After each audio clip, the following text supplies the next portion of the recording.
Telugu Desam party అధికారంలోకి వచ్చిన వెంటనే ఖాళీగా ఉన్న పోస్టులు భర్తీ చేసే బాధ్యత తెలుగుదేశం ప్రభుత్వం తీసుకుంటుంది. ఎన్డీఏ గవర్నమెంట్ వస్తానే ఇమ్మీడియట్ గా 60 రోజుల్లో డిఎస్సి పెట్టడానికి ఫస్ట్ సంతకం చేస్తాం.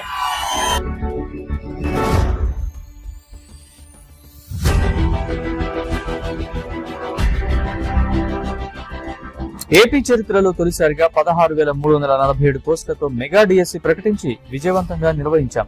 ఇకపై ప్రతి ఏటా డిఎస్సి నిర్వహిస్తామని రాష్ట్ర విద్యాశాఖ మంత్రి నారా లోకేష్ తెలిపారు. డిఎస్సి నోటిఫికేషన్ మాస్టర్ చేసాం అనుకుంటున్నాం. ఎందుకంటే 24 కేసులు తట్టుకున్నాం స్వామి.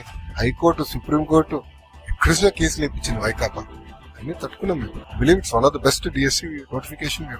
తెలుగుదేశం పార్టీ దగ్గర 1,50,000 ఒకేసారి ఇచ్చిన ఉద్యోగాల మెజారిటీ తెలుగుదేశం అధికారంలో పిలిచాం. ఏపీలో 16,347 డిఎస్సి ఉద్యోగాల మెరిట్ లిస్ట్ విడుదల చేయడంపై నిరుద్యోగులు హర్షం వ్యక్తం చేస్తున్నారు. ఈ రోజు ప్రభుత్వం నిరుద్యోగుల తరపున నిలిచి 16,347 ఉద్యోగాలకు నోటిఫికేషన్ ఇచ్చింది. సెప్టెంబర్ 1వ తారీఖున నైపుణ్య క్యాలెండర్ కూడా విడుదల చేసినటువంటి మరి నారా లోకేష్ గారికి ధన్యవాదాలు.